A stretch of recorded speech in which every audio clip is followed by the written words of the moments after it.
All right, guys, I'd like you to meet Dr. Matthew Eschelbach. Dr. Eschelbach is our Assistant Medical Director, and he is transmitting to us tonight from Redmond, Oregon. He is the Medical Director for St. Charles Medical Center, ER.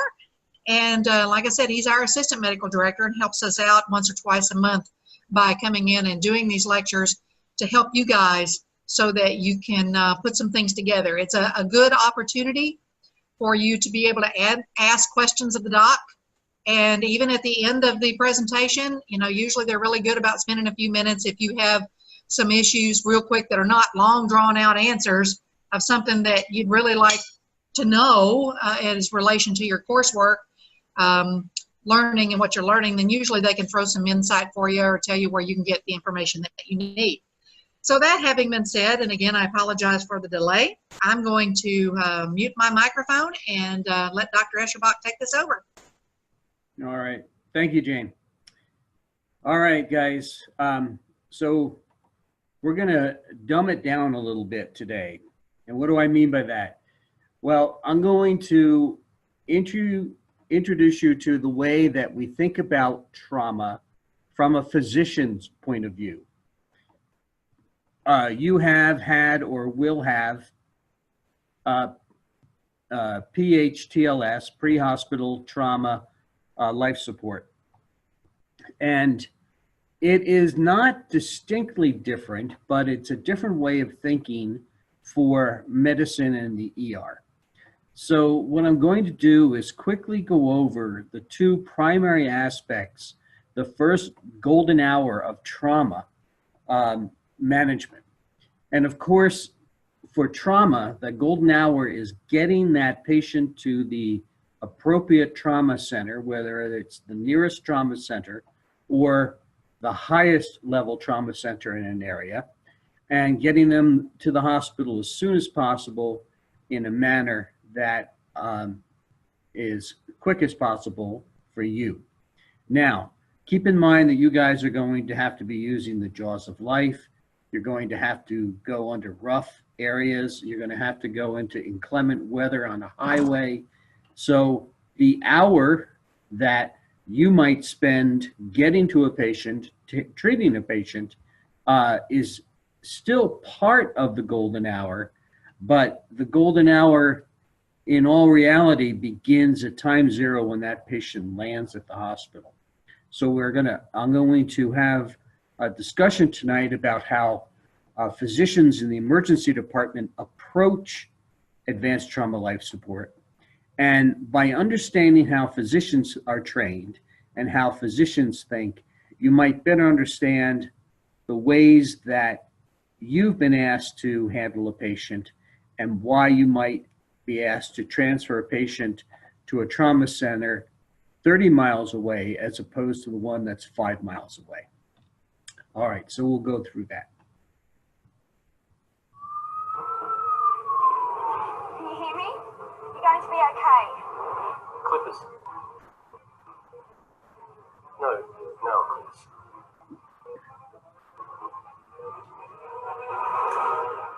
Oh, Doc. That ingrown toenail was really bugging me.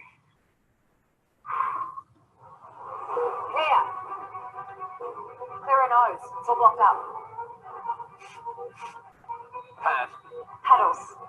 Prescription pad.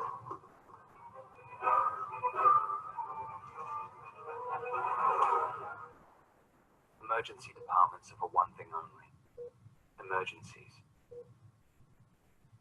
All right.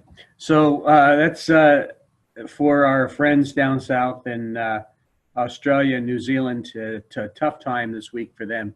So that's dedicated to them. So physicians take advanced trauma life support. That is our aspect of how do we take care of a patient in the hospital. Now, ATLS will maintain the way that a surgeon treats a patient, an emergency room physician treats a patient, or a physician's assistant or a nurse practitioner takes care of a patient in the emergency department, whether it is a level 1 center or it's a level 4 center. And I'll go over those in just a few minutes. So in the next hour, we'll go over the light version or ATLS light, and that's what my beer has to say. So we'll talk about evaluation and treatment of the trauma patient, advanced trauma life support, primary and secondary surveys, and hemorrhage and fluid replacement. So trauma is from the Greek word for trauma, meaning wound, and it refers to any bodily injury. It's defined as tissue injury due to the direct effects of the externally applied energy. This energy that can be mechanical, thermal, electronic or electromagnetic, nuclear. All of these are possible causes of trauma. They include burns, drowning, smoking, or smoke inhalation, and slips and fall. Poisons and toxic ingestions are not included in the poisoning in the trauma aspect. That's the medicine part of the emergency department. So there are, in traumas, 3 ways to die, and it's called the trimodal distribution of death. The peak occurs within the first few seconds to minutes after an injury, and that's about 50% of all deaths from trauma. These are virtually inevitable. There's little that can be done by the emergency physician. There's little that can be done by a trauma surgeon. The second peak occurs between a few minutes and an hour after, and that's that aspect of the golden hour that we talk about. Management during this very crucial hour that the patient gets to the hospital and we have the ability to take care of them leads our decision tree. And the third peak occurs days or weeks later after the initial injury. Secondary injury, the injuries might be too great for the patient to have, or they might wind up getting infection or sepsis or pneumonia in the ICU. And the second and third peak should be regarded as potentially preventable. So we can't do anything about the number 1, but the golden hour and everything after that we can. So what are they? The first peak is in the pre-hospital phase. You're going to see this. These are the devastating head and vascular injuries. Someone hits the steering wheel, rips their aorta, and desquamates in front of you, or bleeds to death in front of you. How do we prevent that? Those are the safety things: prevention programs, road construction, seat belts, handgun control, violence prevention. These are the things that are treatable ways to reduce that mortality. The second peak is minutes to hours after arrival in the ED, like major head, chest, and abdominal injuries. That's what advanced trauma life support is all about. And that means rapid transport to the appropriate hospital. We'll talk about that word appropriate in just a few minutes, and identification of injuries that can be life-threatening and quickly treated. And the third peak happens in the ICU or on the floor when you get a SIRS response. We've talked about sepsis in the past, or multi-organ failure. And that's when we use evidence-based approaches to prevent recurrence. So level 1 trauma centers, what are they? They're the 7-Eleven of trauma care. 24-hour availability of everything such as neuroradiology, hemodialysis, 24-hour availability of surgeons in all specialties, including cardiac surgery and bypass capabilities, programs that establish, monitors injury, and is also directed at trauma research. So level 1s are designated, for example, in the state of Oregon, we have 3 level 1s and several level 2s, and the level 1s are in the major metropolitan areas such as Portland and Eugene. Level 2 through 4, those are your community hospitals. Those are more likely. Level 2 trauma centers have many of the same capabilities as a level 1, but they may not have 24/7 in-house specialties for generally now surgeons spend the night, but they may not have neurosurgery in-house. They may not have burns available. A level 3 is your general community hospital where you have a general surgeon required. for initial stabilization or operations that can be done, and they may require transfer to a higher level of care. In our area, we have 2 level 4s and 1 level 3 and then 1 level 2. And we try and funnel all of our major traumas to the level 2 trauma center. Level 4s will provide ATLS stabilization before transfer to a higher level. It's believed that the folks' goal in the level 4 is to identify major problems and determine the best way to get them to another place and where they should go. Can you go from a 4 to a 3? Yes, you can do that. Let's say there's a orthopedic surgeon on at the 3 and it's a simple orthopedic injury. However, if it's multi-system injury, you're most likely going to skip the 3 and go to a 2. So what's the basic approach to trauma? It's a 9-pronged approach. Preparation, which we just talked about. Triage, I'll talk about in a few minutes. Primary survey, what we do in our primary survey and roll right into resuscitation. Adjuncts to the primary survey, which I'll talk about in a few minutes. And then our secondary survey. Once we've got somebody stabilized, their blood pressure stabilized, their clinical aspect is as stabilized as we can make it, we go to the secondary survey. At any time during your secondary survey, you might have to go right back into your primary survey because people will change, and I'll talk about that as well. There are adjuncts to the secondary survey, post-resuscitation monitoring, and then definitive care. Do they go to the OR? Do they go to the ICU? Do they go to the radiologist for a definitive treatment? So what ACLS teaches us then about that critical hour is the injury, the primary survey, the resuscitation, secondary survey, and transfer. And hands of a clock, because at any time you may have to go back to your primary survey and adjuncts. What's an example of that? Somebody comes in, they've got a rib injury, a chest injury, and their oxygen is low. Maybe they have a small pulmonary contusion, and we give them oxygen, we get their oxygen up, and then they develop a pneumothorax while they're in front of us. And then their oxygens drop down again, and we have to start A, B, C, D, and we might have to put in a chest tube. We expand their chest and then go back before we get to the secondary survey, make sure the patient is stable enough to continue on. So the pre-hospital phase, this is what you guys are going to be dealing with, and that's what you spent the majority of your time learning about. But the reason I'm teaching you about beyond the pre-hospital phase is so you understand how physicians think.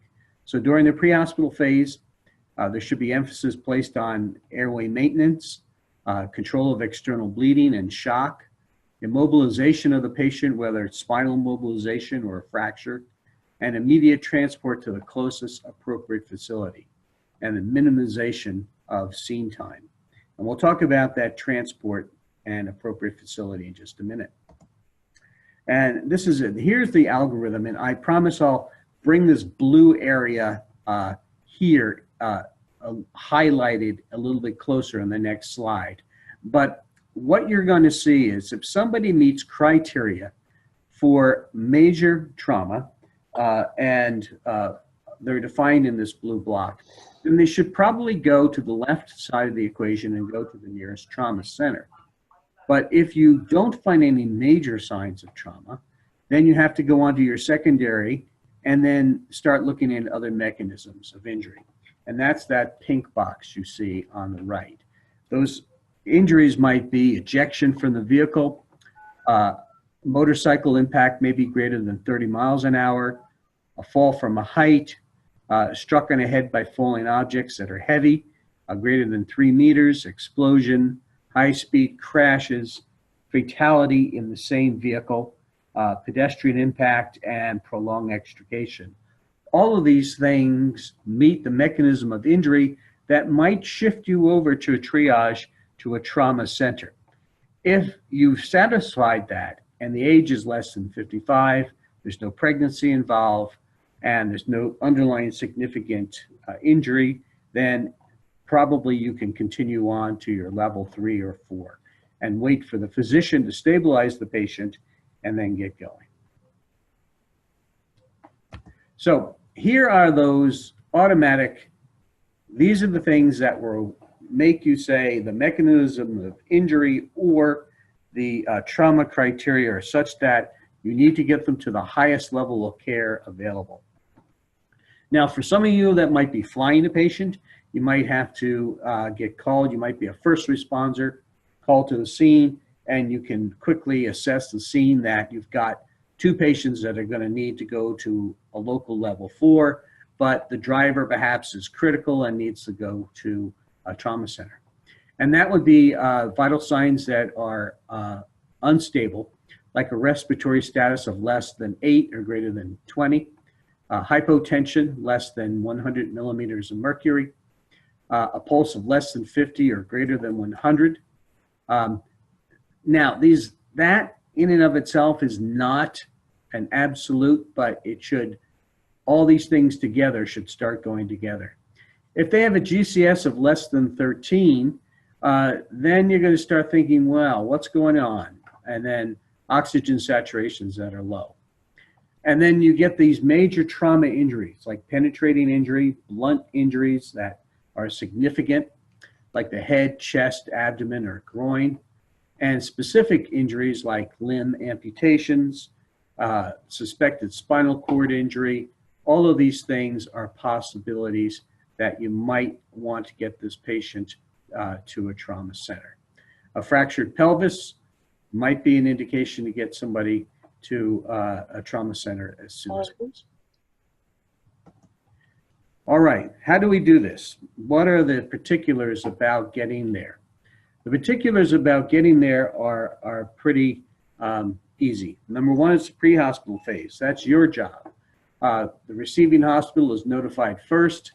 You send to the closest appropriate facility. The in-hospital phase, we do with advanced planning and practice. Just like anything, we practice, practice, practice. If we have to get extra medical assistance, we can call it in.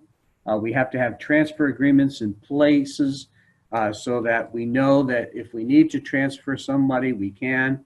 And we have to be careful to protect from communicable disease. That's why we wear gloves and masks when we're dealing with these trauma patients. Triage, that's the French word, which means to break into 3, near dead, dead, and those who are the walking wounded. The severity of patients, multiple casualties, do not exceed the ability of the facility. We consider that A. And then mass casualties is the number of severity of patients will exceed the capability of the facility. That's when we get into a mass casualty situation. And then, of course, we have a disaster when there's not enough resources and we have to start picking and choosing. So let's go on to the next aspect, which is the primary survey. So you've taken care of the patient in the field. You have appropriately transferred them to the correct facility. What does the doctor do at time 0? And that's his primary survey. A, B, C, D, E. Airway with cervical spine protection, breathing, circulation. Just like old-fashioned ACLS, right? ABCs. But we changed it to CAB, right? Circulation, airway, breathing. But in trauma, it's still ABC. Control external bleeding is part of that primary survey. The D is disability of their neurologic status, which we'll come back to, and that's their Glasgow Coma score. And then exposure. This is the one that catches us in the emergency department off guard. And this is the one that I most often say to paramedics, A, B, C, D, E, expose. It's okay to undress your patient in the field, cut their clothes if you're looking for major trauma, because these are the things that are going to fool you. These are the times that you're going to look and you're going to find that there's an exit hole that somebody's down and you think that perhaps they were just in a motor vehicle accident, and then you find by rolling them over that they were actually shot. So that's what the exposure part is. Undress them and look at the environment. Of course, keep in mind temperature control.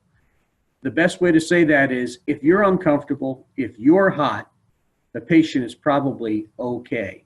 If you're comfortable or cool, the patient is not okay. He needs extra heat. So crank up that ambulance heat as much as possible. You should be sweating when you deliver a patient to me. So the priorities for adult and pediatric and pregnancy are all the same in a primary survey.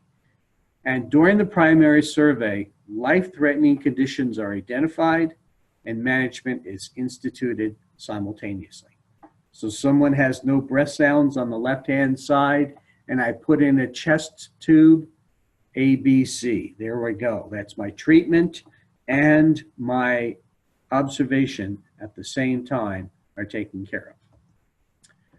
Airway maintenance with cervical spinal protection is part of the A. A GCS of less than 8 requires the placement of a definitive airway. So if you get to the scene and someone's talking to you, they're awake, they're alert, they don't know where they are. Very often intoxicated patients, they lose 1 or 2 points right away because they're not alert and oriented times 4. However, if they quickly deteriorate and if they're anything less than 8, they cannot manage their own airway. And you're going to protect the cervical spine and get a tube in place. Always assume that the cervical spine in any patient in multi-system trauma, especially with an altered level of consciousness or blunt injury above the clavicle, always assume that there's a cervical spine injury there. It's okay to put a collar on somebody and then take it off later. I'll talk about that in just a few minutes.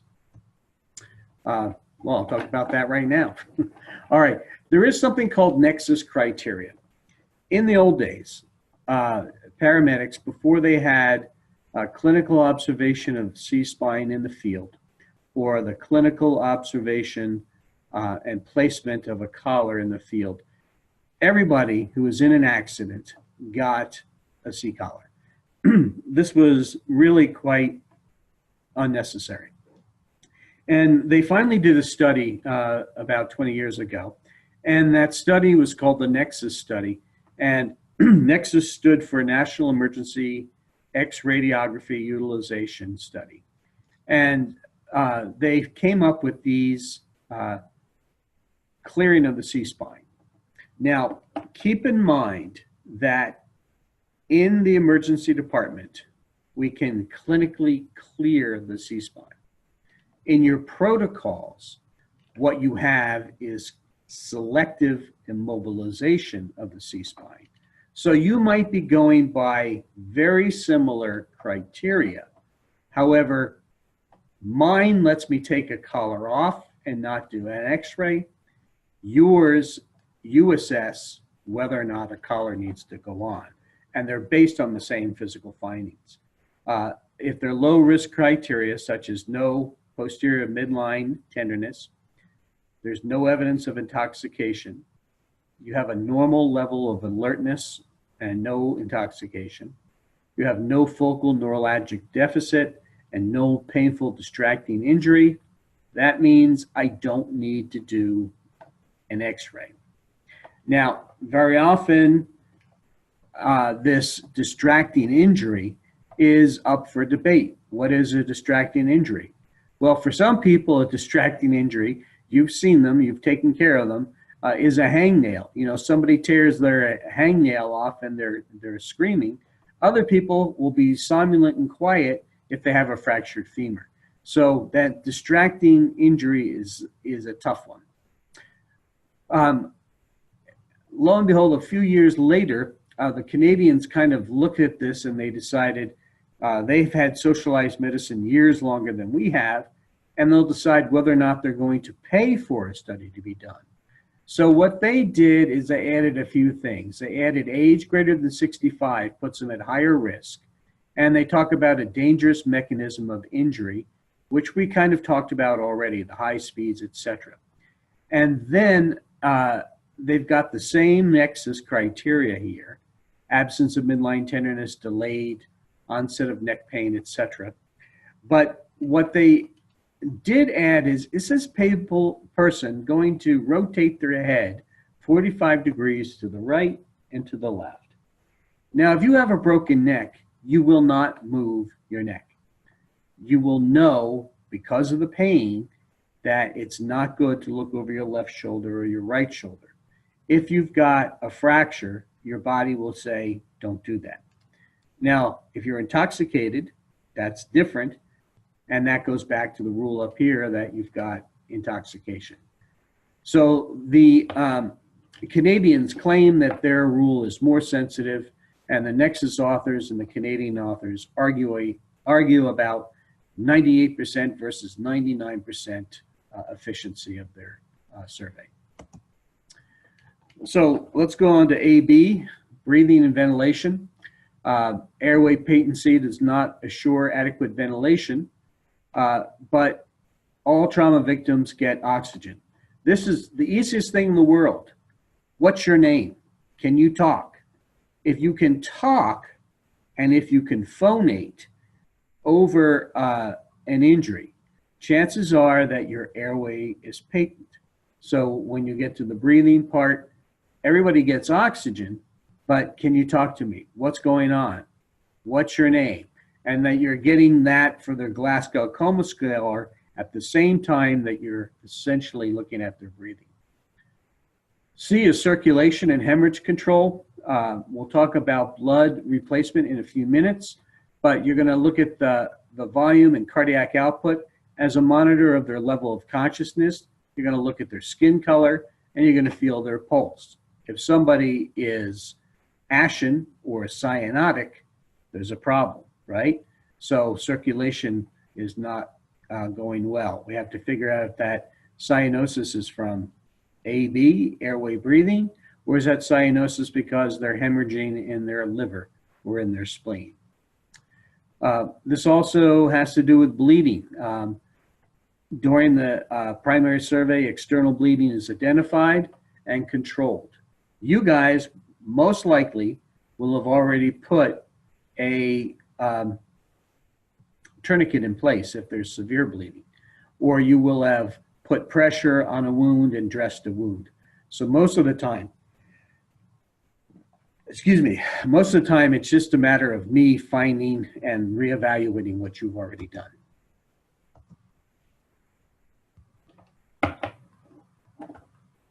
Okay, tourniquets are effective in massive exsanguination. We're not going to talk about them today. You all carry them. They do have a risk of ischemic injury because when you stop a pulse, you can also stop circulation.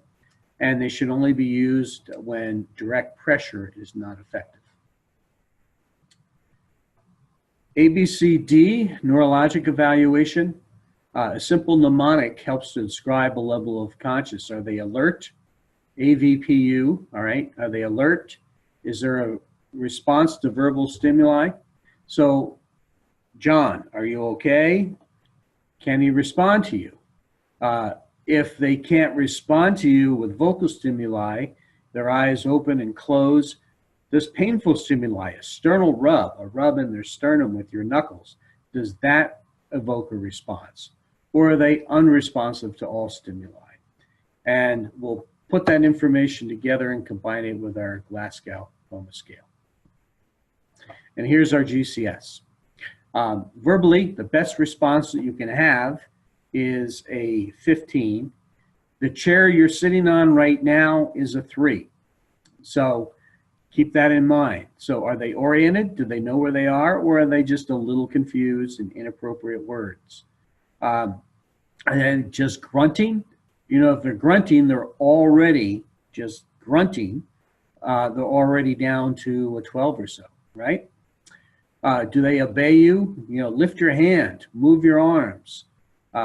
or do they only localize pain when you press on something that hurts? And then eye opening, is it spontaneous? Their eyes are open and they're scared, or is it only the speech? So you have to put these things up together. So keep in mind, let's talk about somebody whose inappropriate words, there's a 3, eyes will only open to pain, there's a 2, that's a 5, and their motor response and they're starting to withdraw, there's an 8. All right, now that person is going to be quickly intubated, hopefully ahead of time. Here are the 2s and 3s we talked about in our last slide, decorticate and decerebrate, motor response. And here is the top one is your decorticate posture. It results from damage to the cortical spinal tracts, and the person has extended arms and their hands are also flexed, abducted and flexed at the wrists. Decerebrate, I'm sorry, to make sure I got this correct for you, number 2 here is decerebrate, where that's a brainstem injury. The posture of the arms are abducted and extended. The wrists are flexed. And then the decorticate, corticate means towards the body. They've brought their arms towards the body, and that's the decorticate. Put it this way, if you've got either 2 or 3, you're pretty fair down the GCS curve, and it's not a great thing for you. Last is E, and this is where paramedics, I find the most fault in paramedicine, because they transport a patient. I had a patient last year, and the last year was a female patient who had fallen off a motorcycle. And the paramedic wrote in his, after they got the patient into the ambulance, the blood pressure was 120/80. And on the way to the ambulance, he's writing his report and said the patient urinated on themselves because there was blood in the crotch of the woman's, there was what he thought was urine in the crotch of the pants. Turns out halfway to the hospital, they should have probably called the air ambulance, because when the blood pressure dropped to 80/0, and when we got them to the hospital and cut the pants off, it was a huge pelvic fracture that was missed. So the E for exposure is very, very important. Is the patient's body temperature appropriate? Remember, I told you you should be uncomfortable. If you can get warm fluids in them, great. If you don't have warm fluids, that's fine. Just follow your protocols. A warm environment, get that ambulance cranking up. Control that early hemorrhage, direct pressure or tourniquets. Remove all the clothes. Now, I know it's not practical all the time to do this, but don't make assumptions, because when you make assumptions, you're going to be like that paramedic who thinks that a patient wet their pants and they missed a major pelvic fracture. And then trying to keep them warm to prevent hypothermia. So there's A, B, C, D, E. Now, during the A, B, C, D, E, during that primary survey, we're also at the same time going to be working on resuscitation. So if we find a problem with the airway, we have to define a definitive airway. If they can't maintain it themselves, we'll maintain it for them. Every injured patient should receive supplemental oxygen. That's a given. Control bleeding by direct pressure or operative intervention. You can't do operations in the field, but we're talking about the way that physicians think, right? 2 large bore IVs, that's part of your protocols. And if I'm taking care of a female who's of childbearing age, she needs a pregnancy test, because I might be treating 2 patients. Adjuncts to the primary survey, ECG, I want to keep an eye on what's going on. If I see multiple PVCs, I'm going to start worrying about electrolytes and fluid status, right? They might need a urinary or gastric catheter. If I can get a urinary catheter in, I'm going to look for blood. I'm going to look for possible pelvic fractures, and I'm going to do a prostate exam. That's finger in the rectum, feeling for the prostate. You're not going to have to do that in the field, thankfully, but it's going to be an indication of where there might be a pelvic fracture. Monitoring ABC, again, ventilatory rate, arterial blood gases, and blood pressures. These are the things that we're going to do in the hospital. And then x-rays. You can't do them in the field, but that's where we're going to start working very quickly to see if we've got major problems. Now, C-spine x-rays, most of the time, if we've got an adequately immobilized C-spine, and we want to move on to the secondary survey, we're probably going to hold off on these x-rays now. But if we have a question about whether or not somebody's got good breath sounds, we might do a quick chest x-ray. I can look at it. The portable machines now are great because you can look at them right there in the emergency room. You can see if somebody has a pneumothorax. And then if they're hypotensive, I might do a pelvic fracture after my physical exam to see if that's a source of their hypotension. And then early on, as soon as I finish my primary survey, I'm going to start thinking, is this somebody I can keep where I am, or am I going to need to get this patient transferred? Once the primary survey is complete, you're going to move on to your secondary survey. So A, B, C, D, E, and then all my interventions of A, B, C, D, E. Now I've got a generalized, stable patient. They may still be critically injured, but I can start looking for other things. This is a fluid process, and keep in mind that any time, like that clock I showed you, at any time I might have to go back to my primary survey and start all over again. Their SATs might drop, the heart rate might drop, and I might have to go to A, B, C, D all over again. Second survey does not begin until the primary survey is done. It's a head-to-toe evaluation and reassessment of all vital signs. A complete neurologic exam is performed at this point, deep tendon reflexes, etc. I may have intubated somebody, and then if I've intubated them in my primary survey, then I'm going to forgo a neurologic exam. Special procedures are conducted at this time, such as labs and radiographic studies. So it's not until I'm able to, again, the lab is going to show up. When you see a trauma code in the emergency room, the lab shows up, the pharmacy shows up, the chaplain shows up. Everybody has a role to do. So while I'm doing my primary survey, the lab can be drawing blood. And there might be standard protocols that are written for, and they might be typing crossing, etc.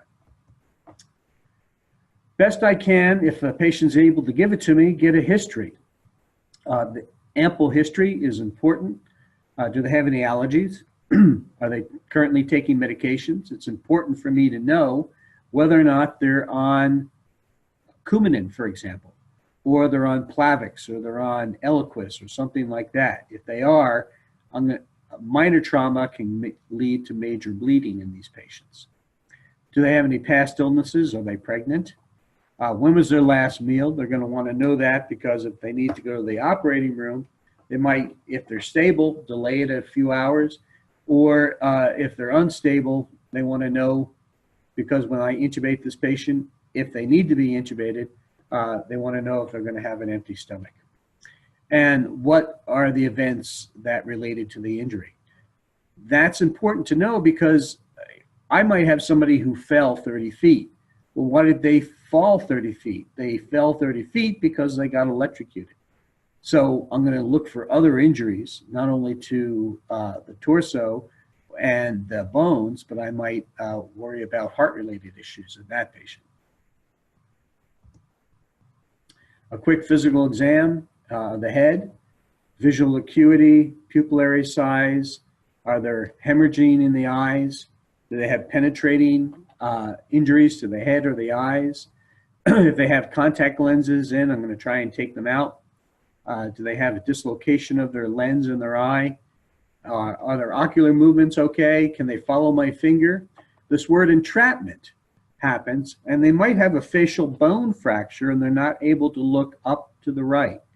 And there are certain fractures where you can't look up or down because the muscles that take care of those ocular movements are now entrapped by a fractured bone.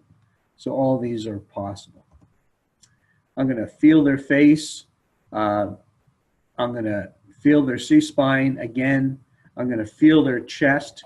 And elderly patients are not very tolerant, even with minor chest injuries. That's why so many patients in trauma who are 75 years old, or sometimes the word is 66, greater than 66 years old, are going to have increasingly worse response to trauma. And very often, the majority of the trauma deaths we talk about are on the elderly. Children are a little bit different because they can sustain significant injury in their intrathoracic structure without evidence of skeletal trauma because their bones are so rubbery. And that's also something you have to be careful for in chest trauma in kids. I'm going to look at their abdomen. Be careful not to excessively mobilize their pelvis, but I'm going to inspect their abdomen. I'm going to do, if they're hemodynamically stable, I might do a CT scan. Very often at the bedside, I'll do a ultrasound and I'll get a quick look into their abdomen to see whether or not I need to call the surgeon in right away. If they have blood in their abdomen and their vital signs are unstable, that patient needs to go to the operating room. Again, I'm going to check the perineum, the rectum, the vagina, any orifice that's possible. I'm going to make sure that there's no evidence of injury.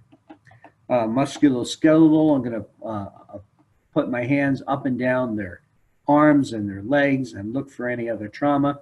Very often, we had 2 patients last month where bilateral wrist fractures were missed. Now, the person had significant injury, and the injury was so significant that they didn't complain of any pain in their wrists. So that's what final or tertiary exam at another facility is for. And then neurologic, of course, protecting the C-spine at all times and move forward as we go. Adjuncts to the secondary survey in the hospital include x-rays and all other special procedures. Reevaluation is constant. I'm going to constantly, if I put in a urinary catheter, I want to make sure that they have good urine output. The nurse will keep track of that. Pediatric urine output is 1 milligram per kilogram or 1 cc per kilogram per hour. Pain relief should be given by IV medications. You guys are really good at giving fentanyl or morphine as needed. And then definitive care. Where do they go? Can I keep this patient here? Can my local surgeon take care of this? Or do they need to go to a higher level of capability? So primary and secondary survey, by this point, I have to decide, am I going to keep this person? Are they stable enough to go to the CAT scan, or should I get them out the door? Let's talk a little bit about airway and ventilatory management. Again, supplemental oxygen, all trauma patients. Early preventable deaths from problems with the airway can result from failure to recognize the need for an airway, inability to establish an airway. You guys may not be able to get an airway in, inability to recognize the need for an alternative airway plan. What's the definition of insanity? The definition of insanity is doing the same thing over and over again and expecting the same result. So what does that mean? You miss an airway, you go to intubate somebody, and you can't intubate them, and then somebody else tries, and then somebody else tries. That's insane. That's when you go to your rescue airways. Failure to misplace a misplaced airway is probably the #1 argument against paramedics intubating. One of the biggest problems is that you can intubate, you can watch it go through the cords, and then you're jostling the patient, lifting the patient, putting them in the back of an ambulance, transferring them from an ambulance to a helicopter. All the while somebody's bagging and valving and putting their hands out, and they might pull the tube out of the trachea. And if you don't recognize that there's a problem, that's disastrous. Displacement of the previously established airway. And then, of course, aspiration of gastric contents, a big no-no. So the first maneuver to improve oxygenation after chest injury is to administer supplemental oxygen. I think I've said that 4 times now. What are the indications for a definitive airway? Unconscious or unable to maintain their airway, that's obvious. Severe maxillofacial trauma, a risk for aspiration, a risk for obstruction, and neck hematomas, or laryngeal or tracheal injuries where they begin to get stridor. They're not breathing at all, that's apnea. That could be a fractured neck or neuromuscular paralysis. Inadequate respiratory effort where it hurts too much for them to breathe. And that's why you're going to keep track of your end-tidal CO2 to avoid hypercapnia. And then severe closed head injury, and they might need hyperventilation. Remember, GCS of less than 8, they get a 2.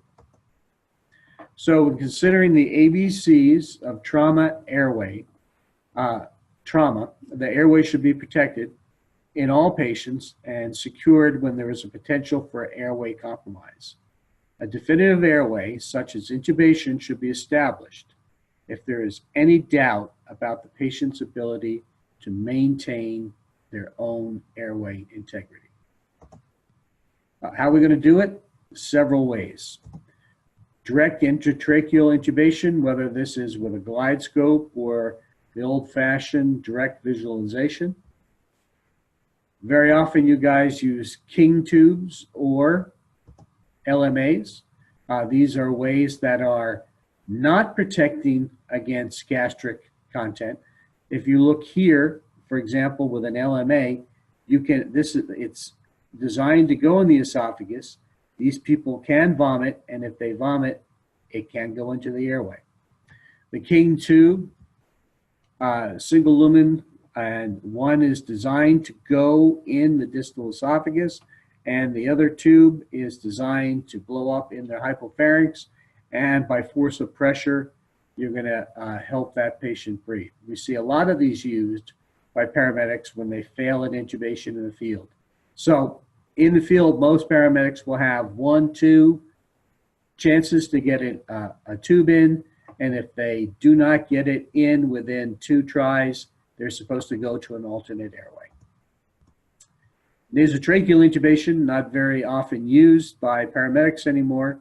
It is used in the emergency room, and there's a certain technique to do this, but it's one way of doing it. Guide wire intubation can also happen where you place a guide wire through the cricothyroid membrane and pull it out of the mouth and use that guide wire to intubate a patient. And do I need a surgical airway? That's a good question. And here's a perfect example of somebody that you might come across. This is somebody you're not going to see landmarks on. This is somebody you're not going to most likely get an orotracheal airway in. So you can see on this person, they've had a crite done. This is probably a tracheostomy done by a surgeon in the trauma bay. But this is not the type of patient you're going to want to see. Cricothyrotomy, there are several different aspects and quick trick methods to do these. Easy cricothyroid membrane could be palpated, and you can pass these commercial devices in and ventilate a patient. Usually they're only until you get the patient stabilized and into an environment where bright lights and still movements can be done. So in the field, you might put a cricothyrotomy in with a quick trach, and then once I get them to the emergency department and I can use my tools, I might use a CMAC or a bronchoscope to intubate this patient. And what would MacGyver do? Well, you might say, well, I don't have one of these quick trachs. Well, you can use one of these, an old spike bag from IV, and you cut it off and it fits perfectly on the bag valve mask, and you can do a quick MacGyver trach. That's one way of doing it. Kiss of death. This is a patient I took care of several years ago. He was a young male, risk factor, drinking, risk factor. He was around other young males, risk factor, and he picked up a baby snake that he thought would be great to have as a pet. Unfortunately, the snake was a rattlesnake, and even though it was a juvenile, he was walking around the party drinking his beer, and he said, showing his rattlesnake to his friends. One of his friends says, "Get that out of here or I'll kill it." And he says, "This little thing, this is harmless." And he went to show his friends it was harmless, and he put the rattlesnake in his mouth. So what did the rattlesnake do? It bit him, because that's what rattlesnakes do. Paramedics got there. His face was swollen, his neck was swollen, his airway was swollen, and they could not safely put a tracheal tube in him. And you could see that he was already bleeding because they had tried several times to do a nasotracheal intubation. His tongue is swollen, and he was barely getting any air in. So there's where the snake bit him. It not only did it, the snake venom immediately caused this swelling of the tongue, but the snake actually caused something called DIC, which is a consumption of platelets. And when the platelets are consumed, you can't clot your blood. So this guy was bleeding terribly. So in the emergency department, we had to do an emergency, we didn't use a cricoid trach, but we did an emergency cut down to the cricothyroid membrane. A finger was inserted into the cricothyroid membrane, into the trachea, and then a 6.5 tube was placed. And we were able to ventilate the patient this way. So you can see an orogastric tube was placed. The tongue was still swollen. We were able to ventilate him that way. So don't put snakes in your mouth. All right, what is shock? It's the first step, is the initial management of shock in a trauma patient is to recognize its presence. And the second step is to identify the probable cause. Hemorrhage or bleeding is the most common cause of shock in the injured patient.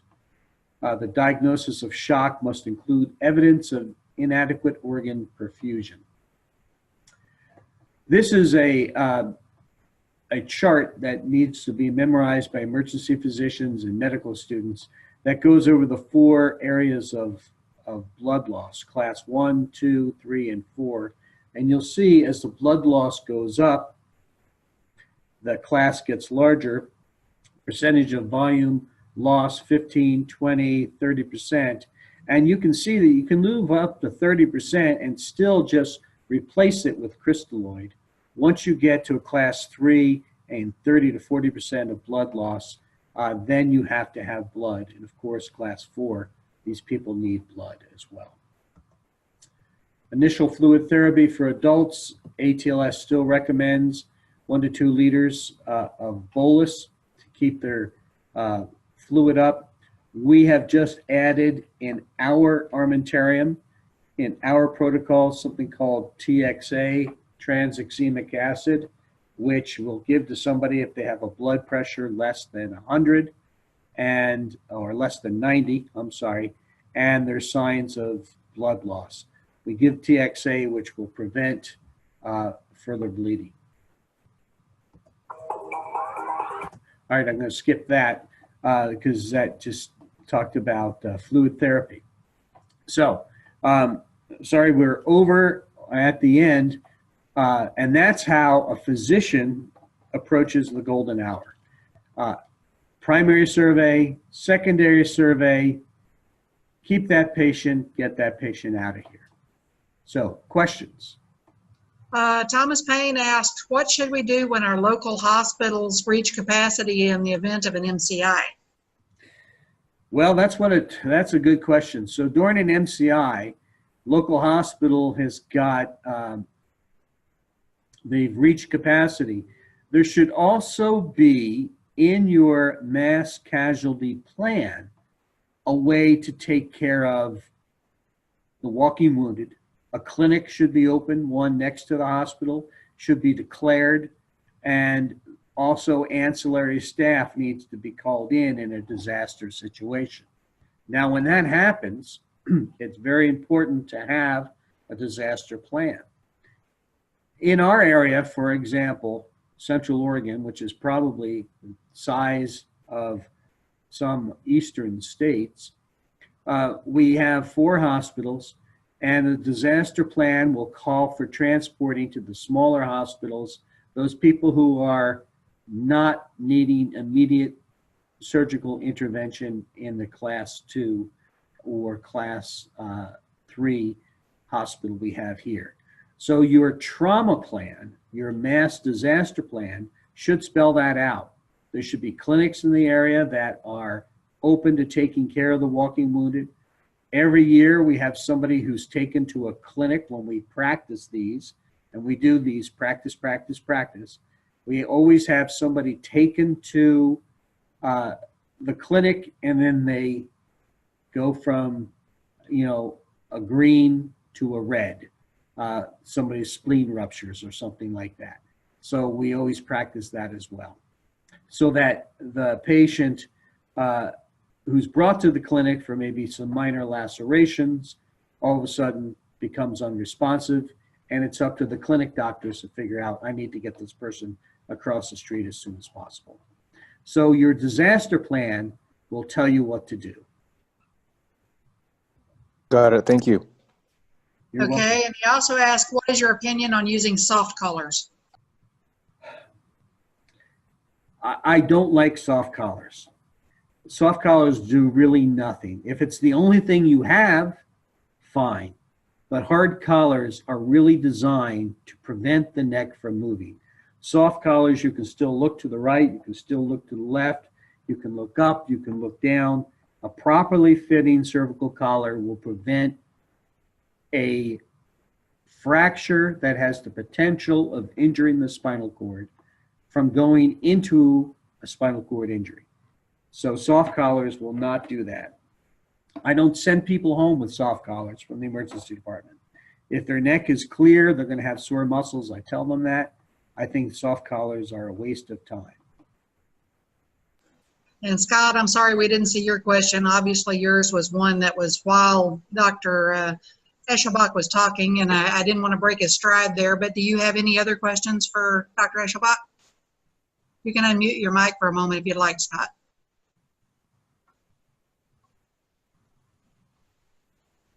Scott, are you still here? No, I don't even think he's still here. Oh, so much for that. How about you, Sarah? Any questions? And she may have to type. No, ma'am. Charles? No, ma'am. I don't have any questions. Awesome. All right. Thank you very much. And I do again apologize for the little screw up here, but I'm glad we got this off the ground.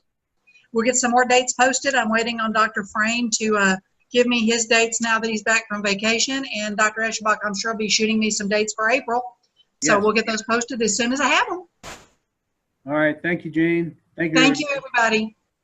Thank you. You have a good night. Good night.